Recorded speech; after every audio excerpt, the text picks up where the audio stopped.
Monday Movers Week 10.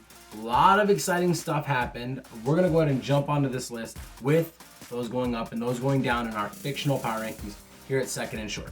Why don't you guys go ahead and give us a follow, subscribe. Kicking us off with our first up is Cam Newton. It has to be. I don't care if this is playing Homer in this situation. First 2 plays, 2 touchdowns. On top of that, he had a big impact on the team based on how much emotion and raw energy he brought to the team. We saw him talking with teams and huddles on the sideline, motivating and leading. High energy, leadership, and fun.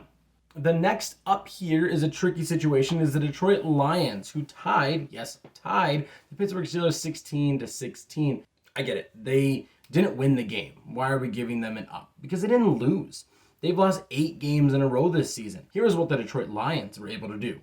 2 for 2 on 4th down. In my opinion, go for it on 4th down for the rest of the season. You have no reason not to. Sorry, punter, to 60% completion percentage. You know, they were 30 of 50. They also forced 3 turnovers while not committing any of themselves. DeAndre Swift had 130 yards rushing. It looked fantastic. Big up for the Detroit Lions, who didn't lose. Last up is the man, the GOAT. I don't know if I'm ready to say that. Patrick Mahomes, 41-14 victory over the Las Vegas Raiders, division rival, and they smashed them. I mean, even when they were up like 14, they still were like going for it on fake punts and everything, and then it put Mahomes in position to score some touchdowns, which he did 5 times, 0 interceptions. He is not dead. He is back.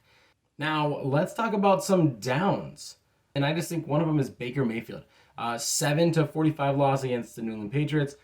He just was like a guy. He's just a guy. He's just this. Now, he's playing okay statistically throughout the season. He's high 60s in completion percentage, and in this game he got hurt yet again. More injuries are piling up. He's playing hurt, and a hurt Baker Mayfield is not great for the Browns. 100% Baker Mayfield is just good enough for the Browns. He now has a 60 or lower QBR in 8 of his 9 games this season. And the last down for us here is the Baltimore Ravens play calling. They had 43 passing attempts to only 23 rushing attempts. I don't know if they remember, but their identity is a team that runs first, runs second, throws third if needed. Otherwise, they're going to run third. They didn't sustain really any positive offensive drives outside of the opening drive, and then late in the 4th quarter when they were kind of putting some stuff down. I think a big fault of this, though, is that if you're going to throw that much, Rashad Bateman needs to be involved more. Bateman ended up with 8 targets on the game, but he had 6 in the 4th quarter. On top of that, though, the Ravens just got to go back to just running the ball. There's no reason they should almost be double of passing attempts than rushing, especially in a game that they weren't really down bad until late in the 4th. And that's going to do it for us here on Monday Movers.